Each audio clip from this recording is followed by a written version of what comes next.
বাদশা ডাক দিছে, দেশের সেরা সব মুফতি যায় উপস্থিত। বাদশা বললেন, গত রাতে তো বউকে বলছি চাঁদের চেয়ে সুন্দরী না হইলে এইটা কিছু হয়েছে নাকি? সব আলেম বলছে যা হওয়ার হয়ে গেছে। অল্প বয়স্ক একজন যুবক আলেম দাঁড়াইছে, বলো না তালাক হয়নি। ইমাম ফখরুদ্দিন রাজি তার নাম লিখেছেন ইয়াহইয়া ইবনু আকসাম। আমি দেশি বক্তারা বলে আবু হানিফা রহমতুল্লাহ, না, আলেমের নাম কি? ইয়াহইয়া ইবনু আকসাম। তিনি দাঁড়ায় বলছেন, বাদশাহ তোমার বউ তালাক হয় নাই। বলে, তোমার স্ত্রী আসলেই তো চাঁদের চেয়ে সুন্দর। সমস্ত আলেমরা তাকে বলল, হাল খালাফতা শুয়ুখাক, তুমি কি তোমার ওস্তাদদের বিরোধিতা করো নাকি? তোমার এলেম বেশি, বাচ্চা মানুষ না, আমাদের এলেম বেশি। ইয়াহইয়া বিন আকসাম বললেন, ফতোয়া তো আমার না, বলে কার? তিনি বললেন, কদ আফতা মান হুয়া আ'লামু মিন্না, ফতোয়া তো তার যিনি আমাদের সবার চেয়ে বেশি এলেম রাখেন। বলেন তিনি কে? বললেন তিনি আল্লাহ। বলে দলিল দাও। ইয়াহইয়া বিন আকসাম তখন সূরা ৩ পড়তে লাগলেন, والتين والزيتون وطور سينين وهذا البلد الأمين لقد خلقنا الإنسان في أحسن تقويم। ইয়াহইয়া বিন আকসাম বললেন, আল্লাহ রাব্বুল আলামিন ৪টা কসম করলেন। শপথ ৩ ফলের, শপথ জাইতুনের, শপথ বরকতময় তুর পাহাড়ের, শপথ আমার নবী মুহাম্মদ সাল্লাল্লাহু আলাইহি ওয়াসাল্লামের মাওলিদ নিরাপত্তার নগরী এই মক্কার। তারপর জবাবে কসমে আল্লাহ বলেন, লাকদ, লাম আসছে তাকিদের জন্য, কদ এসেছে আবার তাকিদের জন্য। লাকদ খালাকনাল ইনসানা ফি আহসানি তাকওয়িম, নিশ্চয় আমি মানুষকে সৃষ্টি করেছি সবচেয়ে সুন্দর সুরতে।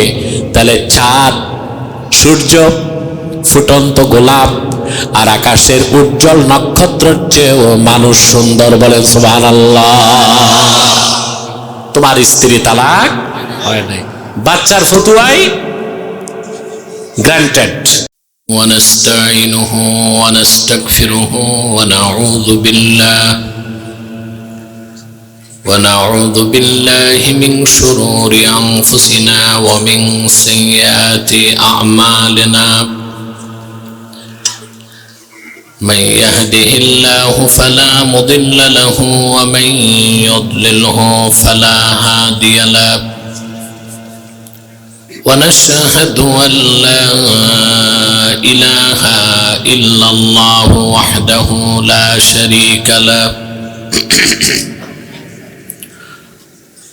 ونشهد أن سيدنا وحبيبنا ومولانا محمدا عبد الله ورسوله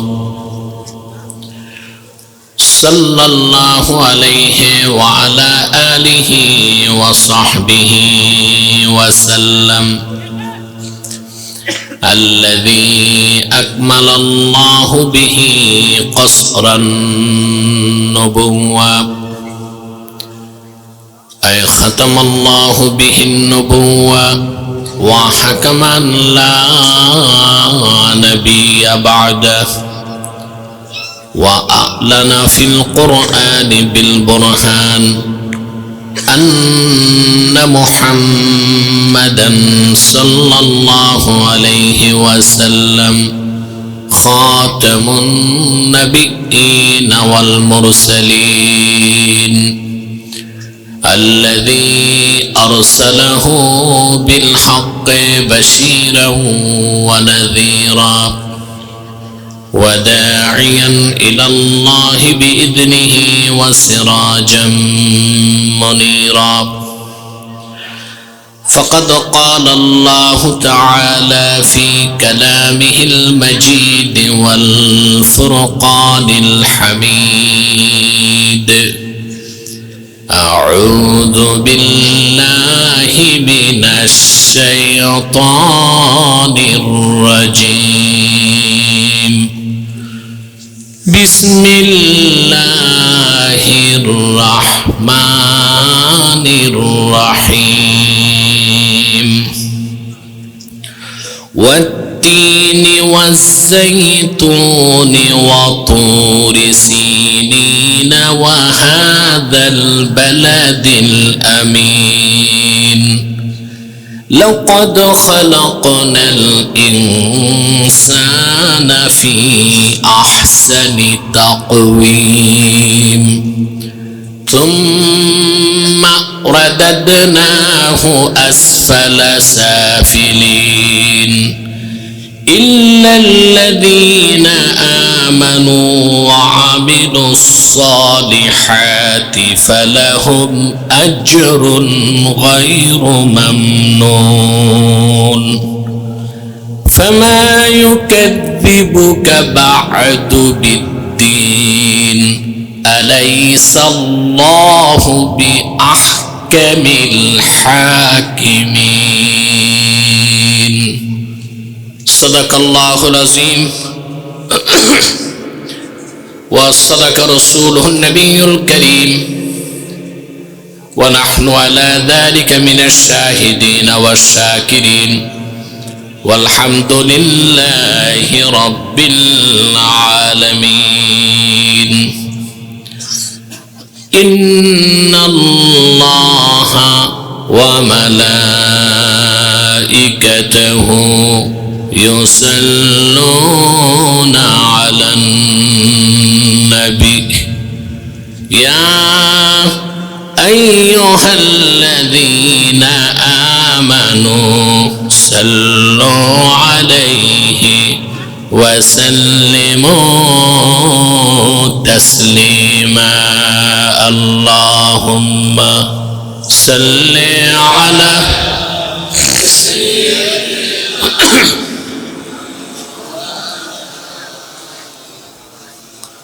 وعلى آل সাউন্ডটা বাড়বে আরেকটু ছাড়বে মাইক ম্যান কোথায় জবান খুলে বলুন আল্লাহুম্মা একটু সাউন্ড হবে আওয়াজ একটু বাড়বে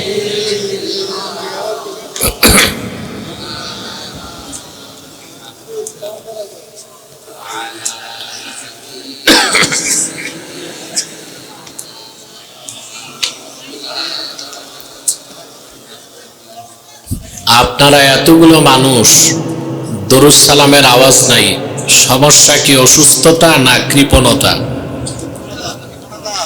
তাই তো মনে হয় জবান খুলে পড়ুন আল্লাহুম্মা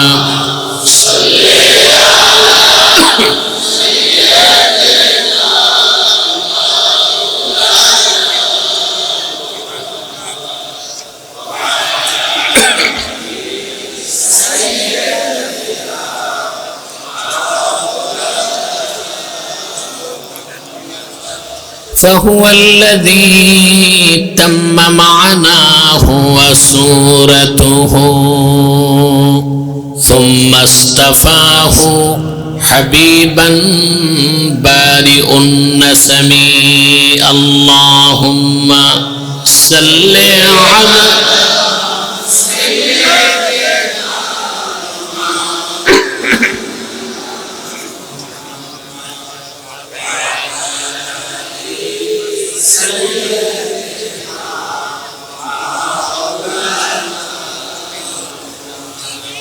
मेरा दिल तड़प रहा है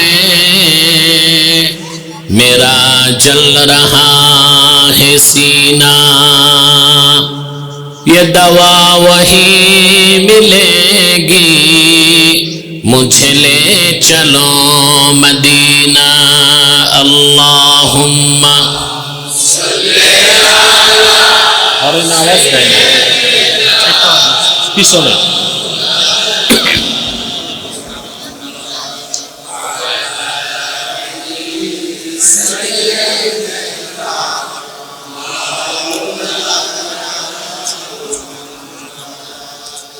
मुहम्मदुन रसूलुल्लाह सल्लल्लाहु अलैहि वसल्लम खतमल्लाहु बिहिन नुबुव्वा व हकमन ला نبي بعده بلغ العلا بكماله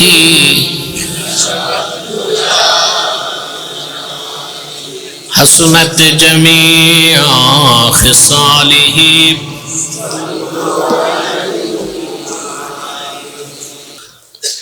আজকে আমি আপনাদের সামনে কোরআন কারীম থেকে সূরা আত-তিন এই সূরাটি তেলাওয়াত করেছি। এই সূরাটি আমাদের মুখস্থ আছে, ঠিক না? সূরাটি সূরা মাক্কিয়া। এই সূরাতে 8টি আয়াত আছে। আমি আজকে এই সূরাকে কেন্দ্র করে আল্লাহ তাআলা কি বলতে চেয়েছেন এই সূরাতে, মানব জাতির ইহকালীন কল্যাণ ও পরকালীন মুক্তির জন্য মৌলিক যত কথা আল্লাহ বলেছেন তা আমি খুব সংক্ষেপে তুলে ধরার চেষ্টা করব ইনশাআল্লাহ।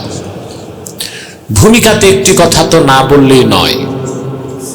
এখানে যারা এসেছেন আর বসে আছেন, আমাদের পার্থিব, জাগতিক, আর্থিক, রাজনৈতিক কোনো স্বার্থ নেই, আছে? আমরা এসেছি শুধুমাত্র আল্লাহ তার হাবিবের রেজামন্দি হাসিল করার জন্য, ইহকালীন কল্যাণ পরকালীন মুক্তির পাথেও সঞ্চয় করার জন্য। আলহামদুলিল্লাহ বলে। ভূমিকাতে যে কথাটি বলছি, মানুষের জন্য আল্লাহ তাআলা 2 ধরনের খাদ্য রেখেছেন। আম্মাল গিযাউ ফাহুয়া নাওআন, খাদ্য 2 প্রকার।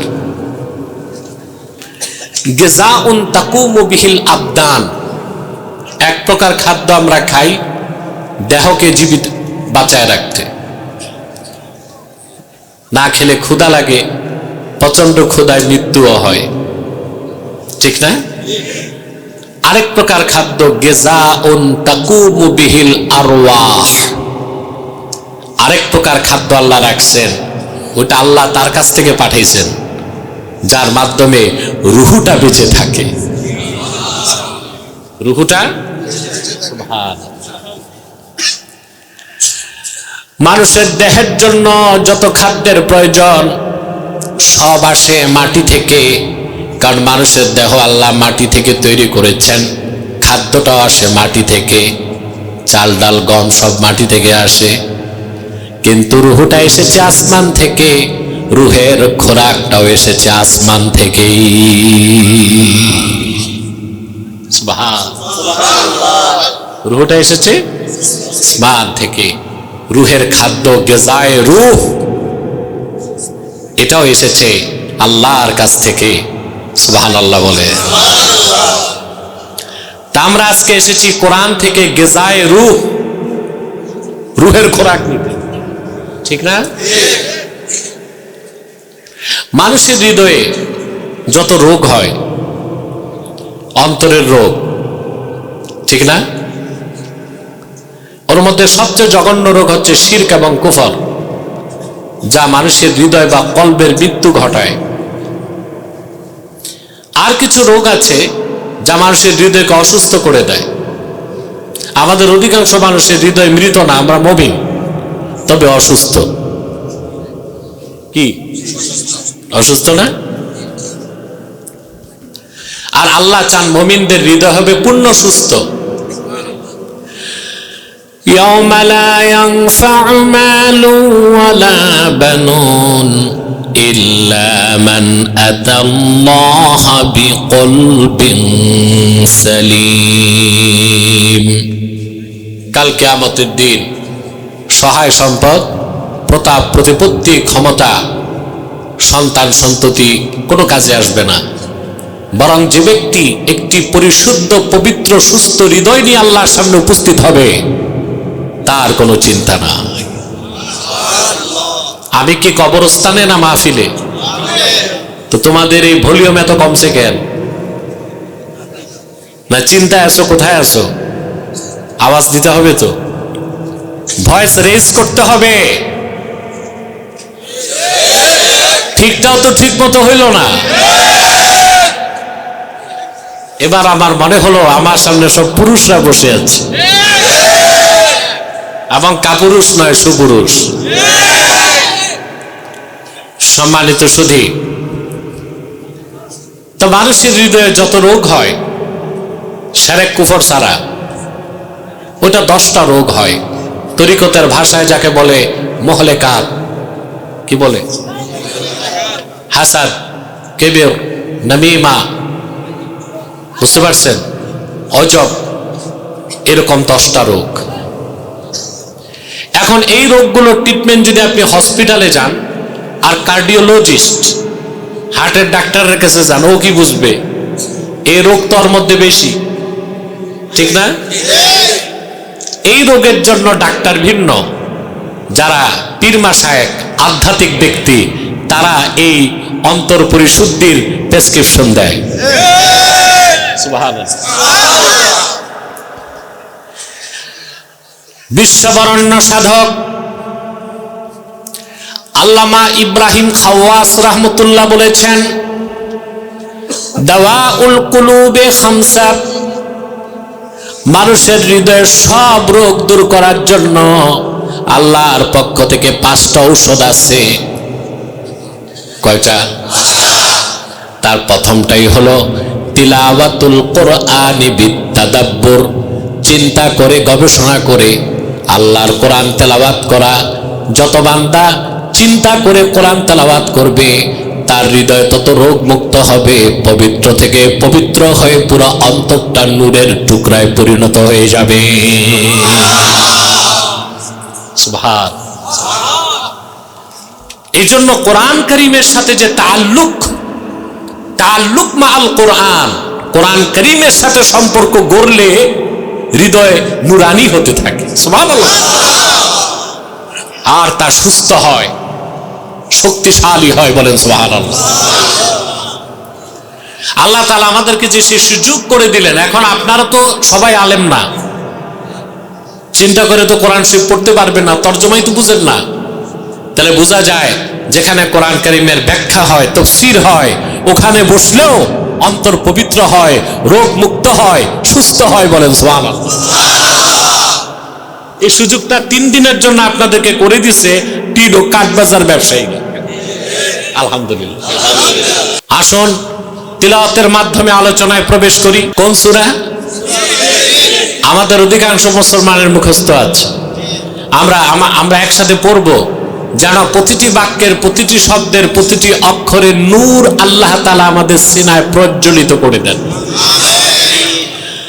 আউযু বিল্লাহি মিনাশ শাইতানির রাজীম। বিসমিল্লাহির রাহমানির রাহিম। والتين والزيتون وطور سينين وهذا البلد الأمين لقد خلقنا الإنسان في أحسن تقويم ثم رددناه أسفل سافلين إلا الذين آمنوا وعملوا الصالحات فلهم أجر غير ممنون فما يكذبك بعد بالدين أليس الله بأحكم الحاكمين। আল্লাহ তাআলা সূরাটির শুরুতে 4টি কসম করেছেন, ওয়াত্তিনি ওয়াজ্জাইতুন ওয়াতুরি সিনিন ওয়া হাদাল বালাদিল আমিন। এটা হচ্ছে কসম। তারপর আল্লাহ জবাবে কসম শুরু করেছেন, লাকাদ খালাকনাল ইনসানা ফি আহসানি তাকওয়িম। নিশ্চয় আমি মানুষকে সৃষ্টি করেছি সবচেয়ে সুন্দরতম গঠনে, আকারে, অবয়বে, সূরতে, আকৃতিতে, বলেন সুবহানাল্লাহ। জবাবে কসমের আগে আল্লাহ কসম করছেন কয়টা? 4টা। প্রথম হচ্ছে ওয়াত্তিন, তারপর ওয়াজ্জাইতুন। ইমাম সুয়ুতি তাফসীর করেন ওয়াত্তিন ওয়াজ্জাইতুন মাকুলাইনে, দুটা খাদ্য। আও জাবালাইনে ইউমবিতানিল মাকুলাইন, কিংবা দুইটা পাহাড়ের কসম আল্লাহ করছেন যেই দুই পাহাড়ে এই ফল দুইটা হয়। দুটো মতই তিনি উল্লেখ করেছেন। তবে অধিক সংখ্যক তাফসীর আমি দেখেছি তারা বলেছেন দুইটা ফলের কসম, একটা তিন ফল, একটা জাইতুন ফল। সুবহানাল্লাহ। তিনকে আমরা মনে করি ডুমুর, বাংলা অর্থ করলে ডুমুর হয়, তবে আরবের তিন ফল আর বাংলাদেশের ডুমুর এক জিনিস না। এই তিন ফলের ফজিলত অনেক বেশি। হাদিস শরীফে এসেছে, উহদিয়া লি রাসূলিল্লাহি সাল্লাল্লাহু আলাইহি ওয়াসাল্লাম তাবাকুম মিনাত তিন ফাআকালা মিনহু। একদিন আল্লাহর হাবিব সাল্লাল্লাহু আলাইহি ওয়াসাল্লামের কদমের কাছে তিন ফল আসলো, হাদিয়া আসলো। রাসূল করিম সাল্লাল্লাহু আলাইহি ওয়াসাল্লাম ওখান থেকে খেলেন, আর সাহাবায়ে কেরামকে বললেন তোমরাও খাও। লাউ কুলতু ইন্না ফাকিহাতান নাযালাত মিনাল জান্নাহ লাকুলতু হাযিহি।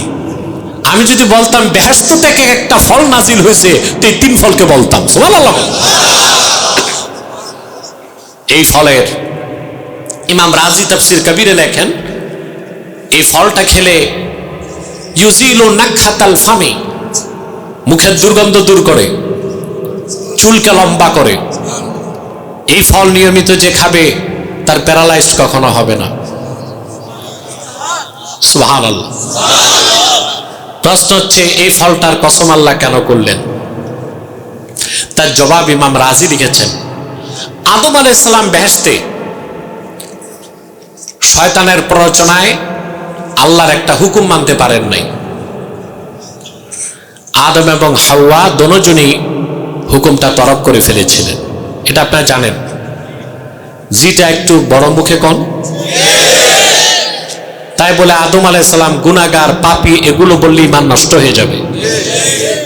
বাপ যতই অপরাধ করুক, সন্তান তার বাবার দোষ ধরতে পারে না। যে সন্তান বাপের দোষ ধরে ওটা কুলাঙ্গার। তা হযরত আদমের দোষ আমরা ধরতে, একে তো বাপ আবার নবী, সুবহানাল্লাহ, দোষ ধরা যাবে?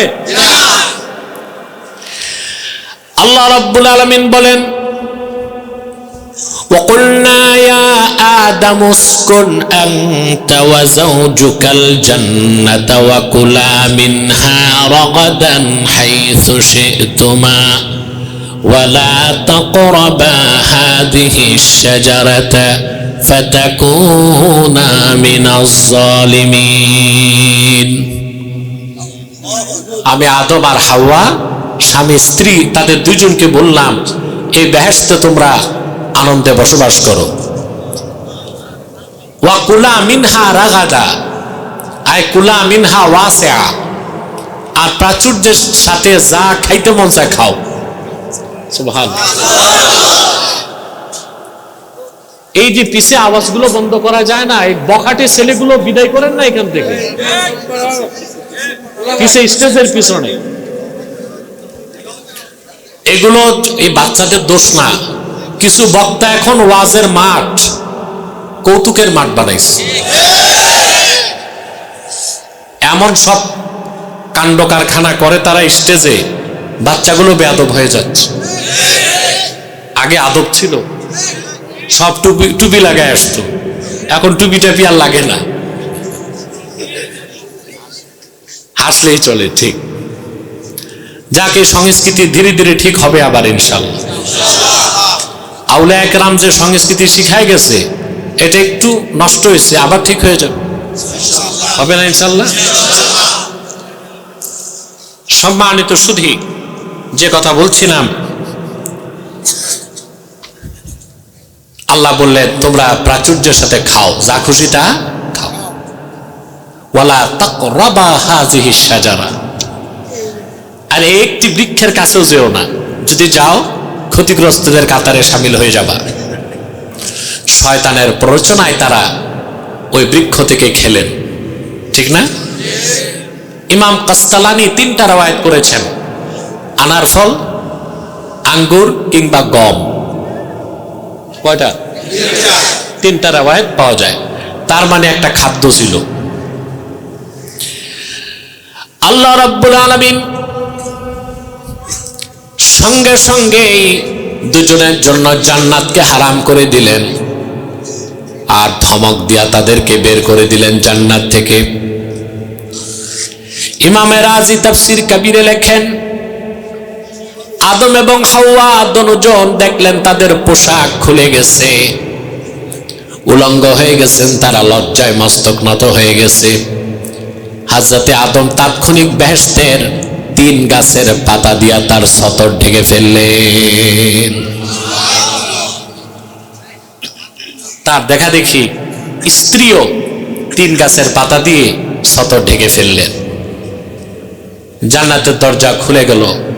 আদমকে নামিয়ে দেওয়া হলো শ্রীলঙ্কায়, আর তার স্ত্রী হাওয়াকে সৌদি আরবের জেদ্দায়। হযরত হাওয়ার রওজা জেদ্দাতে আমি জিয়ারত করছি, জেদ্দা মিউনিসিপ্যালিটি কবরস্থানে। অনেক লম্বা কবর, মাথার কাছে লেখা আছে উম্মুনা হাওয়া, আমাদের মা হাওয়া এখানে শুয়ে আছে।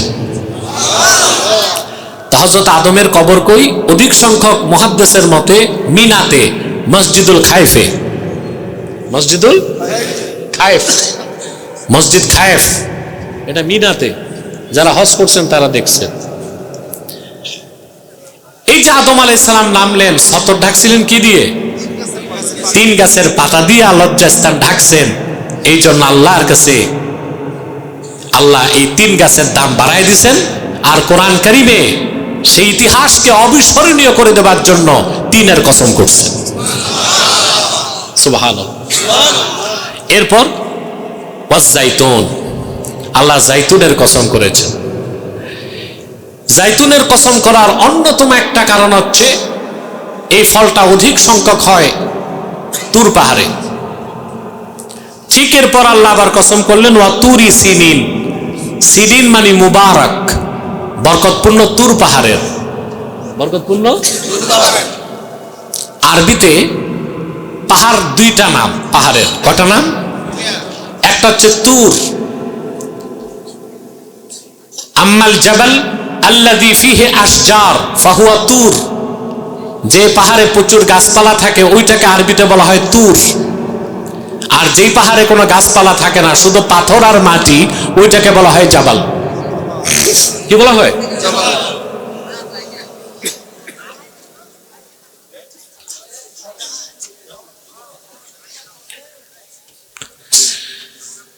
যে পাহাড়ে প্রচুর বৃক্ষরাজি থাকে ওটাকে বলা হয়, আর যেটায় কোনো গাছ থাকে না জাবাল। আল্লাহ তুর পাহাড়ের কসম করছেন, কারণ আত-তুর আল জাবাল আল্লাযী কাল্লামাল্লাহু ফীহি মূসা। ওই পাহাড়ি আল্লাহ নবী মূসার সাথে কথা বলেছিলেন। এই জন্য মূসার ইজ্জতে আর ওহী নাজিল হয়েছিল প্রথম মূসার কাছে তুর পাহাড়ে। আল্লাহ তুর পাহাড়ের কসম করছেন। মূসা নবী বিয়ে করেছিলেন শুআয়ব আলাইহিস সালামের মেয়ে। ওনার শ্বশুর বাড়ি ছিল মাদিয়ান। কোথায়? ইতিহাসে বলা হয় মাদায়েন, কোরআন কারীমে আল্লাহ বলেছেন মাদিয়ান। আপনারা তো ঘটনা জানেন না। বিয়ের পর শ্বশুর বাড়িতে তিনি 8 বছর ছিলেন। আমরা শ্বশুর বাড়ি থাকলে বলে ঘর জামাই,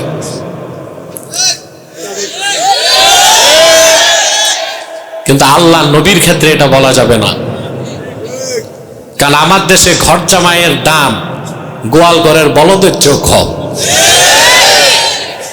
ঠিক না?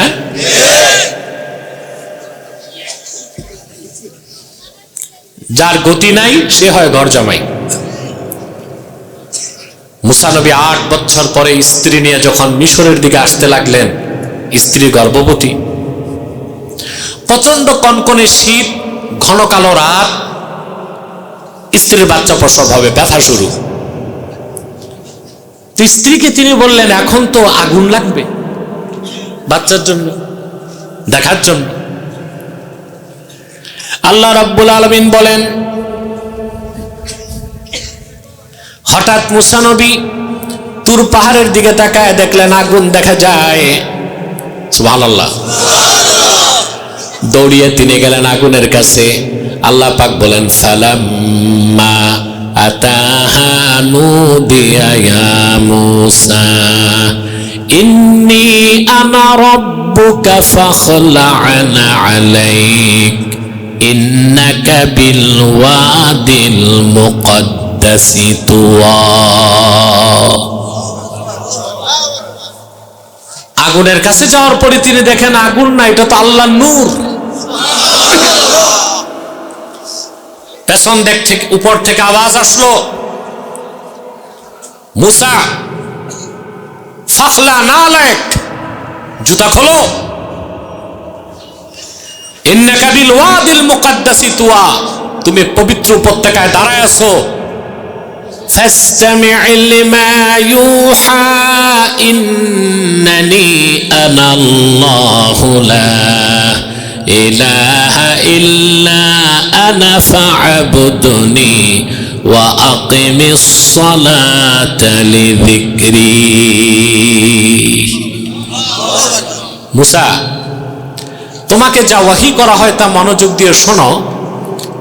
নিশ্চয় আমি তো আল্লাহ, আমি ছাড়া কোনো মাবুদ নাই। ফাবুদনি, আমার ইবাদত করো, আর আমার শরণার্থে নামাজ প্রতিষ্ঠা করো। বলেন সুবহানাল্লাহ। শুরু হলো তুর পাহাড়ে ওহী নাজিল।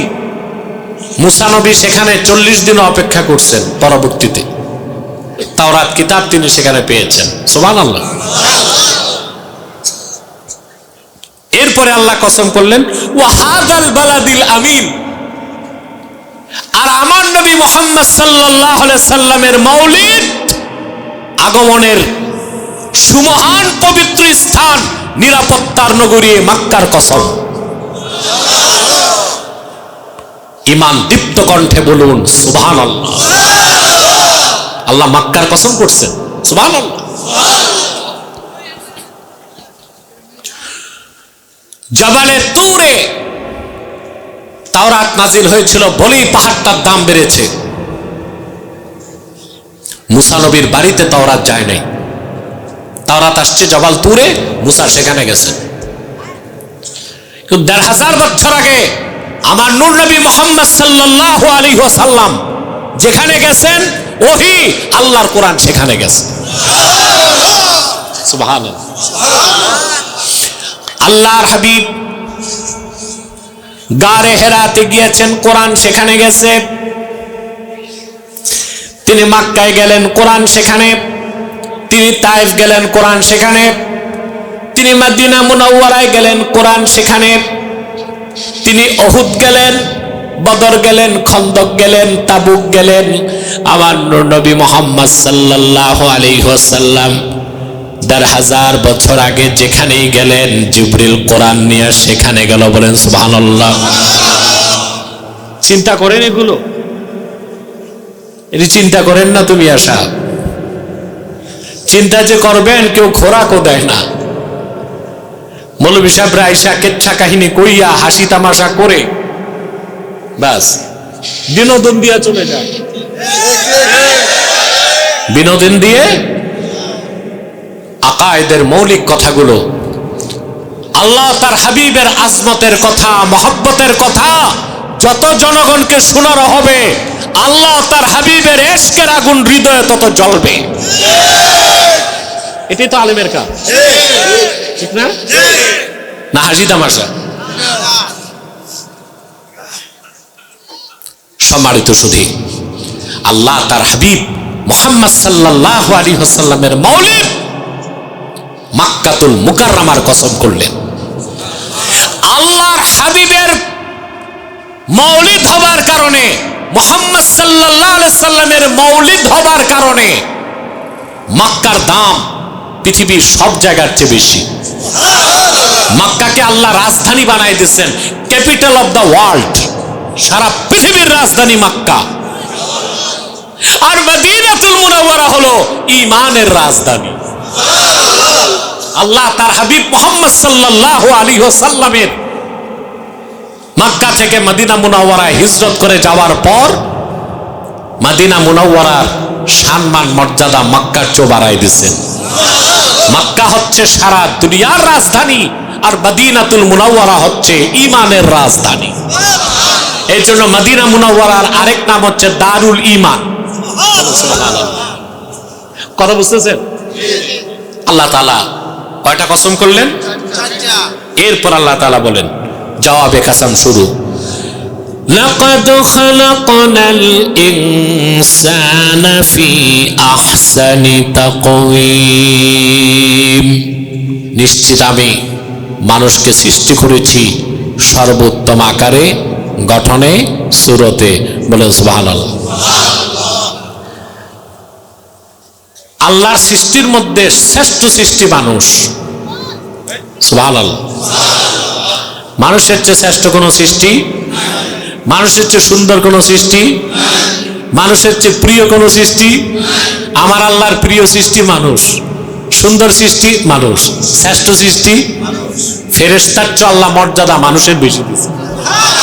যদি লোকটা মুমিন হয়, আর যদি কাফের মুশরিক হয় তো এটা চতুষ্পদ জানোয়ারের মতো বা তার চেয়েও খারাপ, ঠিক না?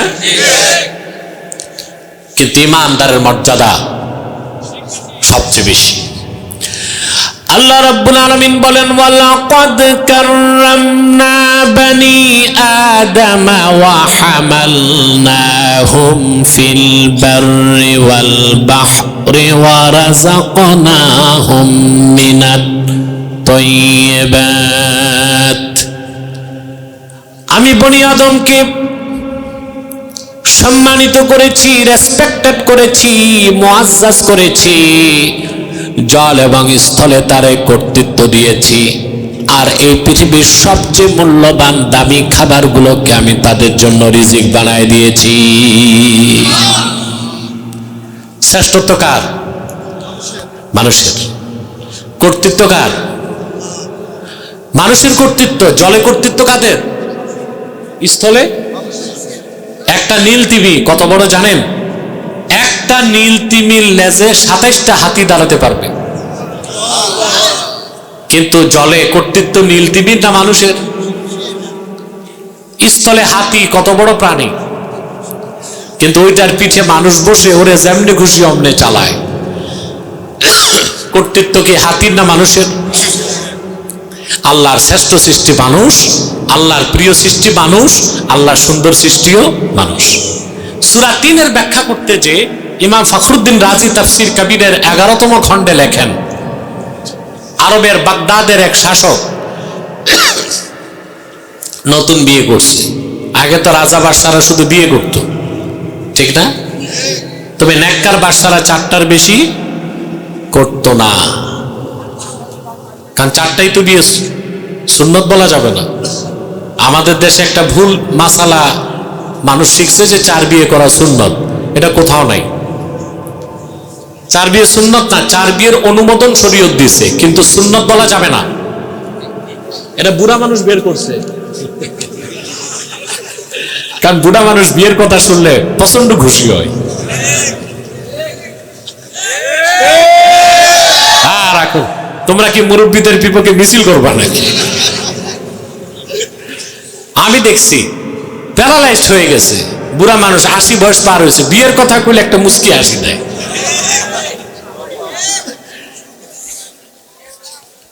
4 বিয়ে সুন্নত নয়, জায়েজ। আপনিও করতে পারবেন যদি আপনার ইকোনমিক্যাল ক্যাপাবিলিটি আর বডি ফিটনেস ঠিক থাকে। একটাই তো সামলাইতে পারেন, 4টা কেমন? আল্লাহ বলে দিয়েছেন অনুমোদন আছে।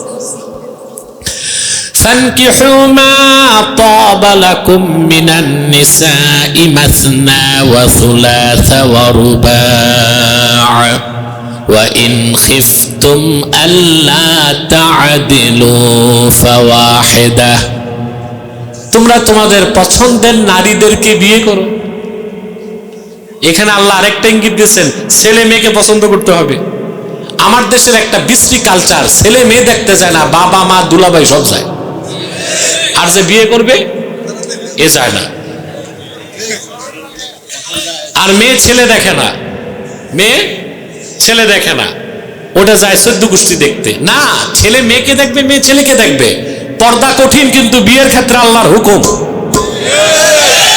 এটা সারা জীবনের সম্পর্ক। আর এই সম্পর্কটা হচ্ছে এই ভালোবাসাটা, স্বামী স্ত্রীর ভালোবাসাটা কিরকম ভালোবাসা? আম্মাল মুহাব্বাতুল্লাতী তাতাআল্লাকু বিশাহওয়াত, এই সম্পর্কটা ফিজিক্যাল, দৈহিক। ছেলে মেয়েকে পছন্দ করবে, মেয়ে ছেলেকে পছন্দ করবে, তারপর বিয়ে। যদি মেয়ের পছন্দ না হয়, আপনি মেয়েকে কোনো অপছন্দনীয় পাত্রের কাছে সঁপে দেন, আল্লাহর কসম এটা জুলুম, আর কিয়ামতের দিন আপনাকে আল্লাহর সামনে দাঁড়াতে হবে। মেয়ের চুজ আপনাকে দেখতে হবে, তার পছন্দ হয়েছে কিনা। আপনার সুন্দরী মেয়ে একটা, ওই ছেলে সিঙ্গাপুর থেকে আসছে, নাক 2.5 ইঞ্চি, কান 7 ইঞ্চি,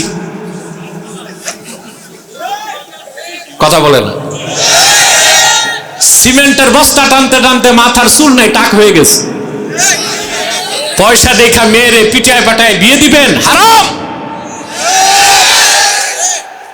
মেয়ের পছন্দ হলো কিনা তা জানতে হবে। তাই বলে আবার এই সুযোগে মেয়েরা হেরোইনচি একটা ধইরা ইয়াবাখোরের কাছে যাবা, তাও হবে না। ওই ক্ষেত্রে বাবার আবার বাধা দেবার অধিকার আছে। আপনারা এগুলো দেখেন না বলেই তো পরকীয়া বেড়ে গেছে। যদি মনে কষ্ট না নেন, আমি বলি সারা দেশে সবচেয়ে বেশি পরকীয়া 1 নাম্বার কুমিল্লা।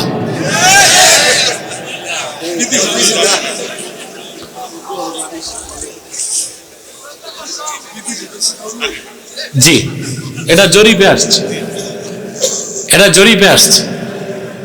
আর আমার কাছেও জরিপ আছে, আমার কাছে শত শত তালাকের ফতোয়া যায়, কুমিল্লার থেকেই বেশি যায়। এটা একটা কারণ পেয়েছি আমি, কুমিল্লার ছেলেরা প্রবাসে বেশি, বাংলাদেশের উন্নয়নে তাদের অবদানও বেশি। ফরেন রেমিটেন্স,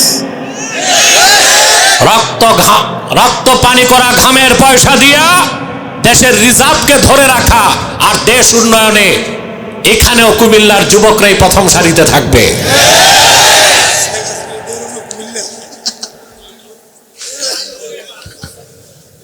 না, শুধু বর্তমান সরকার দৌড়াইছে কুমিল্লা তা না, 75 ট্র্যাজেডিও কুমিল্লার লোক,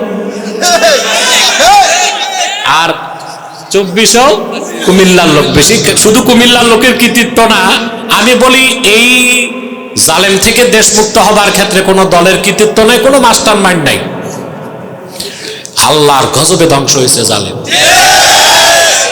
আমরা আল্লাহর শুকরিয়া আদায় করি না, শুধু মানুষের স্তুতি গাই, ঠিক না? মিয়া বাশার আল আসাদের সরাইতে 11 বছর যুদ্ধ করতে হয়েছে, 5 লক্ষ মানুষ মরেছে, 1,50,00,000 মানুষ শরণার্থী হয়েছে।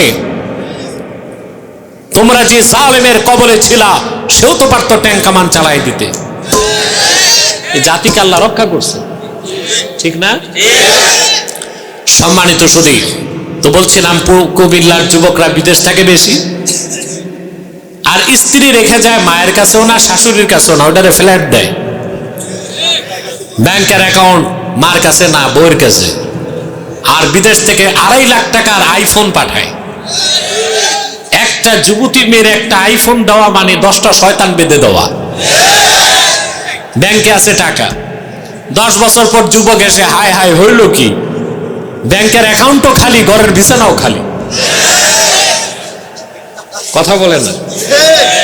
হ্যাঁ, বিলকিস বেগম আরেকজনের বন্ধু হইয়া, বান্ধবী হইয়া থাকছে, তাই তো বাস্তব। তো বিয়ে করার আগে পছন্দ করে নেবেন, ঠিক আছে? তা আল্লাহ বলেছেন বিয়ে পছন্দের মেয়েদেরকে করবা, 2টা 3টা 4টা, লাগলে আর পারলে, শর্ত আছে। এখন আপনারা তো এটা করেন না বাঙালি, আপনারা প্রথম বিয়ে দ্বিতীয় বিয়ের পর প্রথম বউয়ের খবর নেন না। বড় বউয়ের কাছে 3 মাসও যায় না, ছোটটার কাছে একটানা চিল্লা লাগায়।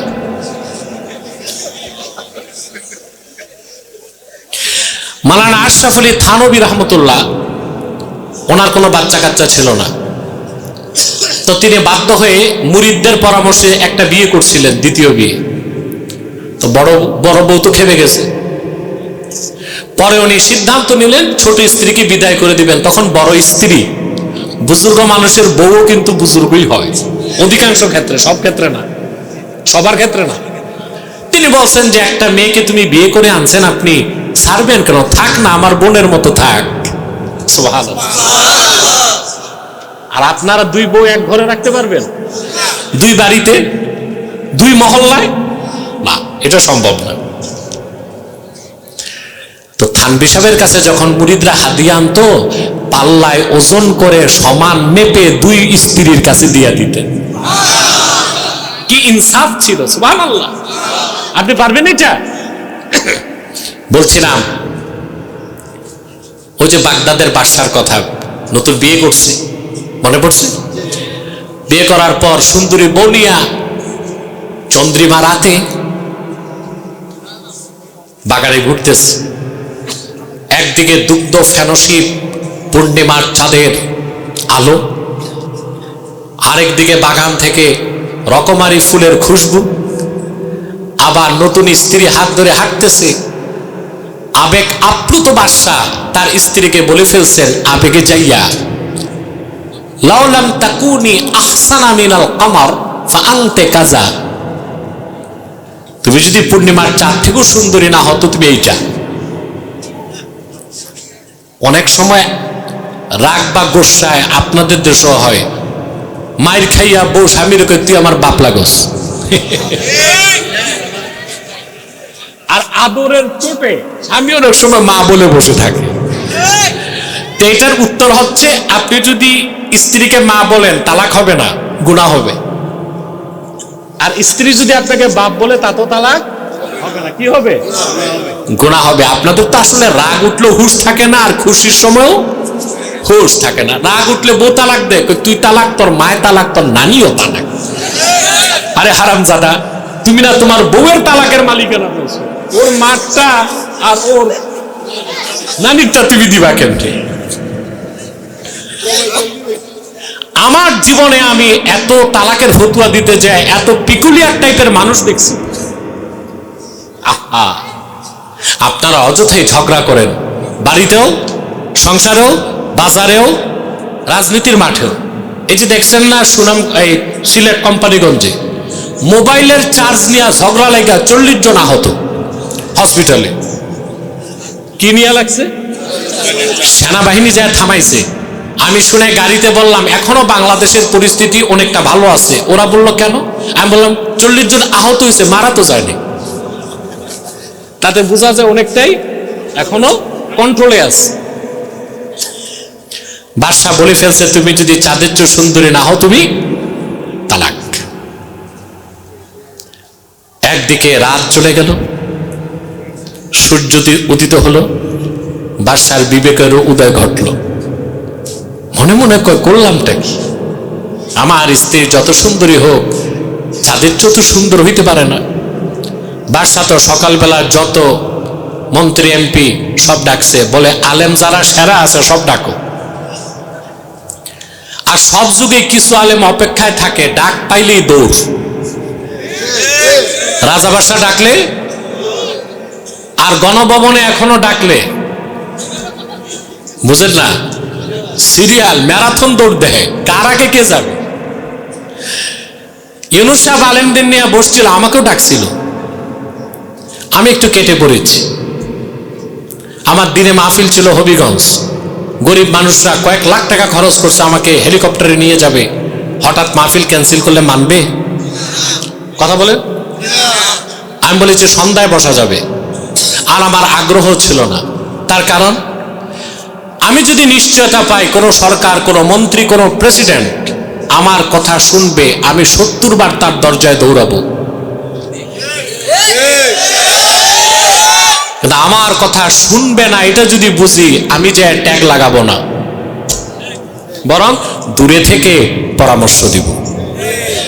আমার পরামর্শ সরকার নেয়, নিছে।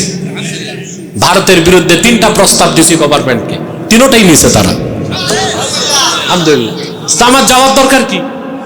যাইয়া হালুয়া রুটি খাইয়া জিবলা নষ্ট করার দরকার কি?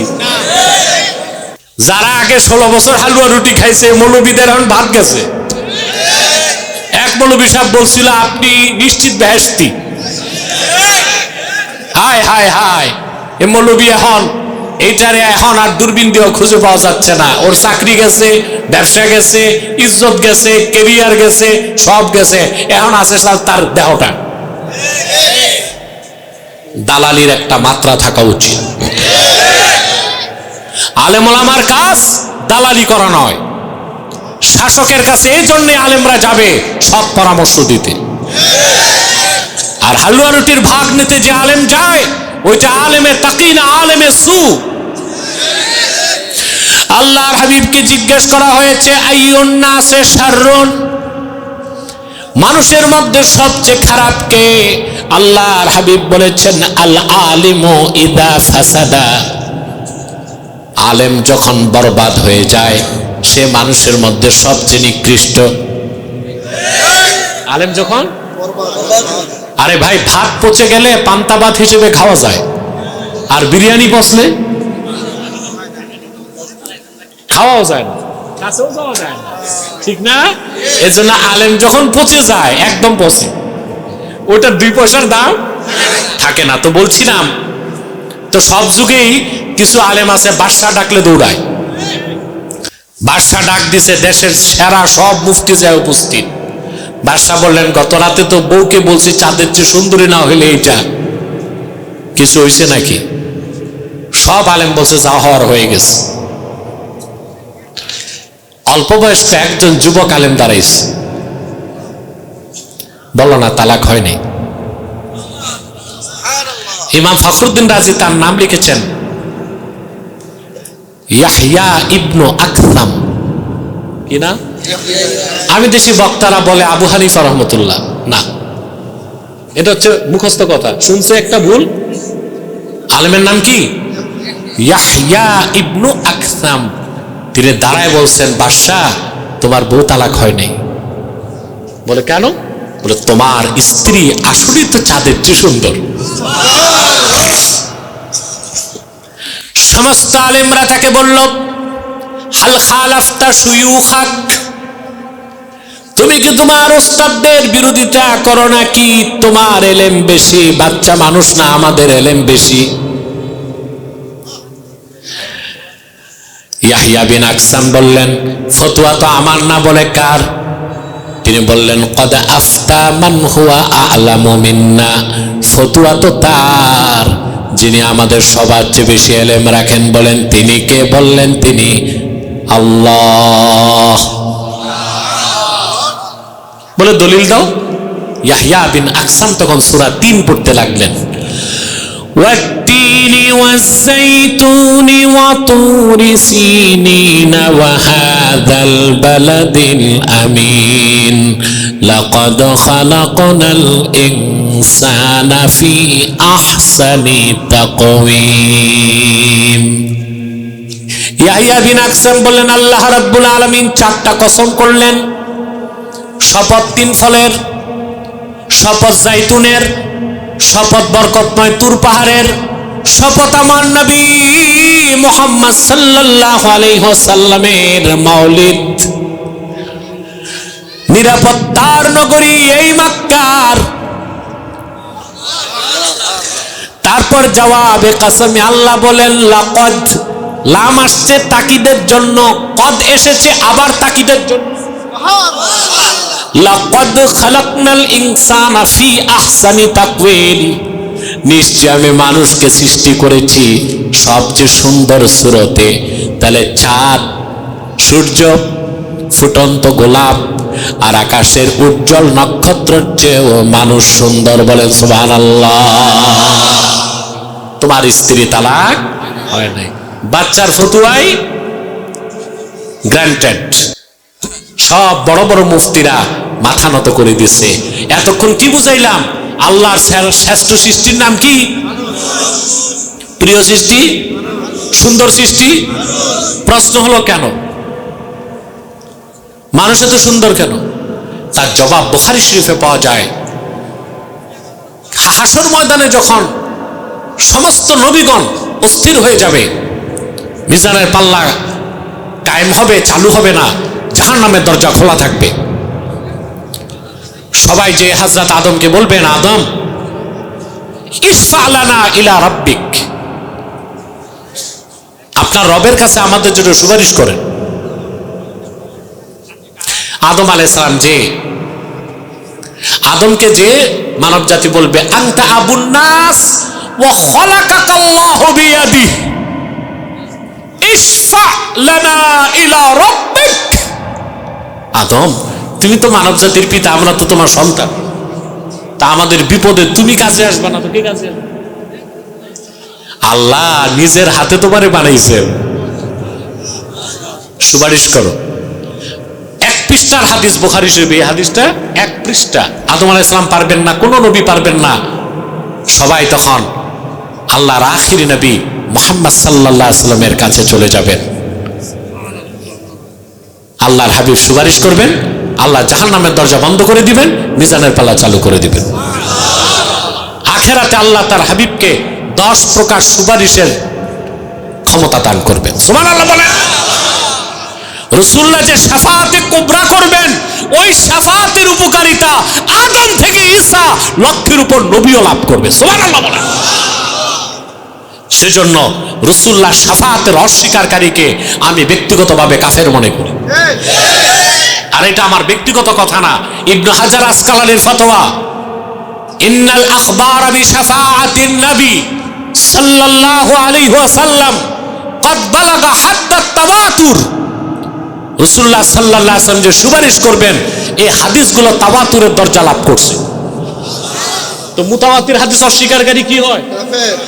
তাহলে আল্লাহর হাবিবের শাফাত অস্বীকারীরে মুসলমান বলা যায়? এরকম বাতিল ফেরকা নাই? এর বাতিল আকীদার লোক নাই? সাবধান তাদের থেকে।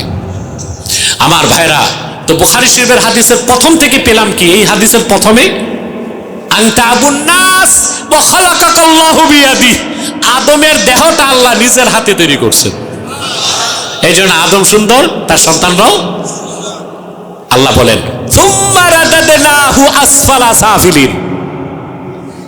অতঃপর যার ঈমান থাকবে না, নেক আমল থাকবে না, তাকে আমি নিকৃষ্ট থেকে নিকৃষ্ট স্তরে টেনে আনি। এই জন্য কাফের মুশরিক বেঈমান আর হাইওয়ান পশুর মধ্যে কোনো পার্থক্য, জাতে পার্থক্য, মর্যাদায় কোনো পার্থক্য। আল্লাহ বলেছেন বালহুম আদাল, কাফের মুশরিক চতুষ্পদ জানোয়ারের চেয়ে নিকৃষ্ট। মুমিন তার ব্যতিক্রম। ইল্লাল্লাযীনা আমানু ওয়া আমিলুস সালিহাত, তারা ছাড়া যারা ঈমান আনলো, নেক আমল করলো, আল্লাহ বলেন ফালাহুম আজরুন গায়রু মামনুন, আই ফালাহুম আজরুন গায়রু মাকতু, তাদের জন্য রয়েছে নিরবচ্ছিন্ন পুরস্কার। ব্যাখ্যাটা সহজে করে দিচ্ছি। মানুষ যখন, সুবহানাল্লাহ, জন্মের পরে যত খায় বড় হয়, তারপর বড় হইতেই থাকে। কথা বলেন না? থামে? থামে তো না, থামলে তো এক একটা মানুষ তাল গাছের সমান হইতো। এটা হচ্ছে জুলজি, প্রাণী বিজ্ঞানের ভাষা। আমি বিজ্ঞানের ছাত্র ছিলাম, এগুলো পড়ছি আমি। মানুষের দেহে আল্লাহ 2টা ফাংশন রাখছেন, একটা উপচিতি আর একটা অপচিতি। মানুষ যখন খায় তার কোষ বৃদ্ধি ঘটে, দেহের সৌন্দর্য বাড়ে, মাথার করটি বাড়ে, হাড় হাড্ডি বাড়ে 28 বছর বয়স পর্যন্ত। কত? এরপরে বৃদ্ধি আর হবে না। এরপর মানুষ বেঁচে থাকে, বার্ধক্যের সময় তার কোষগুলো ক্ষয় হতে থাকে, মেরুদণ্ড বাঁকা হয়ে যায়, চামড়া কুঁচকে যায়, দাঁতগুলো পড়ে যায়, মস্তিষ্ক কাজ করে না। কাফের মুশরিক পশুর মতো নিকৃষ্ট থেকে নিকৃষ্ট হয়ে যায়, কিন্তু মুমিনেরটা ভিন্ন। আল্লাহ বলেন তার চোখ কাজ করে না, মাথা কাজ করে না, সারা জীবন ঈমানের সাথে নামাজ পড়ছে, পড়তে পারে না, আমি তাকে নামাজের সওয়াব সময় মতো লিখে দেই। আমার মুমিন বান্দা ঈমানের সাথে সারা জীবন নেক আমল করেছে, রোজা রাখতে পারে না, আমি রোজার সওয়াব দিয়ে দেই। সেজন্য আল্লাহ বলেছেন ইল্লাল্লাযীনা আমানু ওয়া আমিলুস সালিহাত, তারা ছাড়া যারা ঈমান এনেছে, নেক আমল করেছে, তাদের ইবাদত বন্ধ হয়, কিন্তু ফালাহুম আজরুন গায়রু মামনুন, তাদের সওয়াব বন্ধ হয় না। সুবহানাল্লাহ। মানুষ যখন আরজালুল উমর 75 বছর বয়স পার হইলে হানাফিদের মতে আরজালুল উমর কত বছর? শাফির মতে 90 বছর, আমরা 80 ধরতে পারি। ওই বয়সে আর নামাজের কথা মনে থাকে? কথা বলে না। কিন্তু উম্মতে মুহাম্মাদির যে লোকটা সারা জীবন জামাতে নামাজ পড়ছে, আজান কানে শোনে না, কখন জোহর, কখন আসর, কখন মাগরিব, কিছুই মনে রাখতে পারে না, কিন্তু আমার আল্লাহ রাব্বুল আলামিন তারে পেনশন দিয়ে যান। সুবহানাল্লাহ বলবেন না? সওয়াব আমল নামায় ট্রান্সফার হয়ে যায়। নামাজ পড়তে পারে না, ফালাহুম আজরুন গায়রু মামনুন, তার ইবাদত বন্ধ, সওয়াব। সুবহানাল্লাহ। পেনশন কে পায় ভাই? যার চাকরি আছে, রিটায়ার্ডের পর পেনশন। কথা বলেন। আর চাকরি থাকা অবস্থায় বোনাস। তোমাদের ঈমান ঠিক করো না, তোমরা ঠিক মতো নামাজ রোজা করো না, শবে বরাতে বোনাসের জন্য আগের কাতারে মসজিদে ঢুকো, এক ওয়াক্ত নামাজ পড়ে না, কিন্তু শবে বরাতে যে প্রথম কাতারে দাঁড়ায়। মুয়াজ্জিনের চান্স নাই, 3 কাতার পিছে। বেটা ইমাম সাহেব বেঁচে গেছে, তার জায়গায় রিজার্ভ, নইলে ওর জায়গায় তো সবার পিছনে। তারপরে নামাজ কি 40 রাকাত নামাজ পড়ে এক রাতে।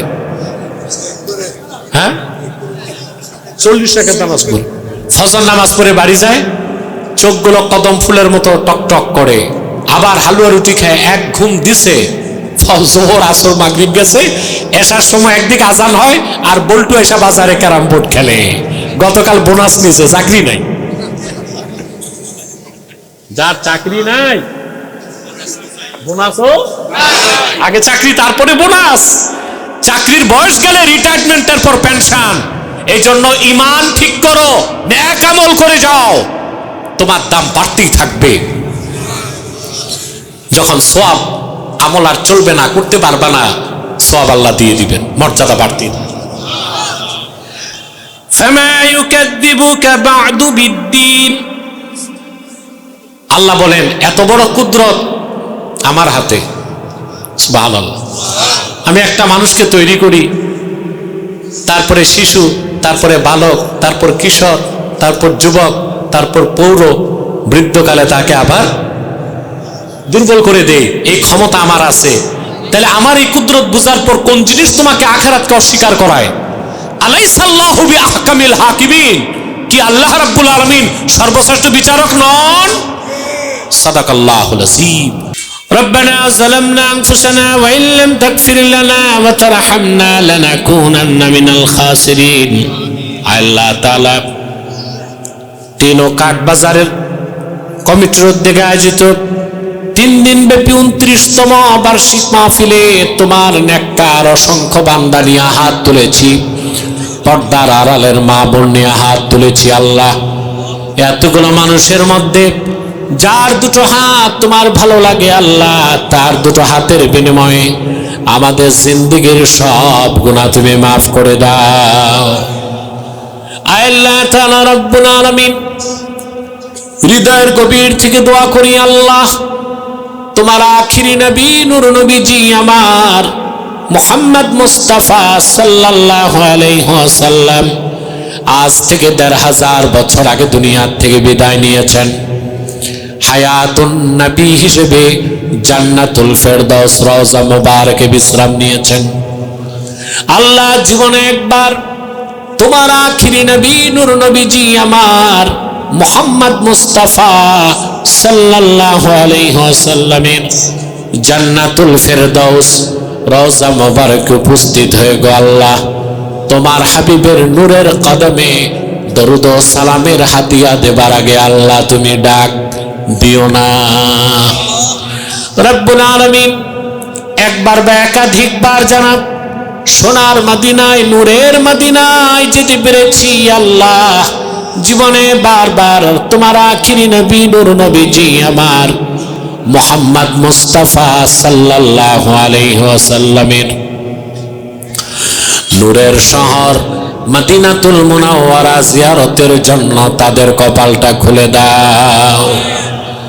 হৃদয়ের গভীর থেকে দোয়া করি আল্লাহ, তোমার আখিরি নবী নূর নবীজি আমার মুহাম্মদ মুস্তাফা সাল্লাল্লাহু আলাইহি ওয়াসাল্লামের নূরের চেহারা মোবারক স্বপ্নে একবার দেখে গো আল্লাহ, জান্নাত ওয়াজিব হবার আগে তুমি ডাক দিও না।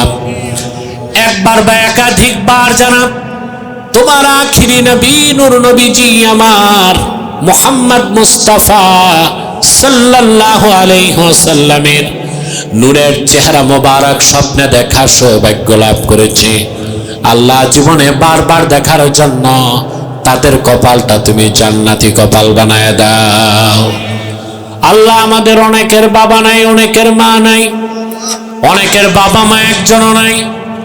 যত মানুষের বাবা মা দুনিয়ার থেকে বিদায় নিয়ে অন্ধকার কবরে চলে গেছে, আল্লাহ সকল মুসলমান বাবা মার কবরকে আল্লাহ তুমি দয়া করে জান্নাতের বাগান বানায় দাও। রব্বুল আলামিন 29তম মাহফিলে তোমার বান্দা যারা উপস্থিত হয়েছে, বিগত কালে মাহফিলের খেদমত যারা করে গেছে, টিন আর কাঠ ব্যবসায়ীরা, আর এখন যারা আছে আল্লাহ যারা চলে গেছে দুনিয়ার থেকে ইমানের সাথে, তাদের কবরগুলো জান্নাতের বাগান বানায় দাও। আর যারা বেঁচে আছে তাদের ব্যবসায়, হালাল ব্যবসায় লক্ষ গুণ বরকত দিয়ে দাও। রব্বুল আলামিন আমার কলিজার টুকরা যুবক ভাইদের জন্য দোয়া করি। আমার যুবক ভাইগুলোরে তুমি খাঁটি ইমানদার বানায় দাও, সহি আকীদার ধারক বানায় দাও, আহলুস সুন্নাল জামাতের অনুসারী বানায় দাও, তাহরিকে খাতমে নবুয়ত বাংলাদেশের সৈনিক বানায় দাও। আল্লাহ যাদের চাকরি নাই চাকরির ব্যবস্থা করে দাও, যাদের ব্যবসা আছে ব্যবসায় লক্ষ গুণ বরকত দাও। বিদেশ যেতে পারে না যারা, বিদেশ যাওয়ার ব্যবস্থা করে দাও।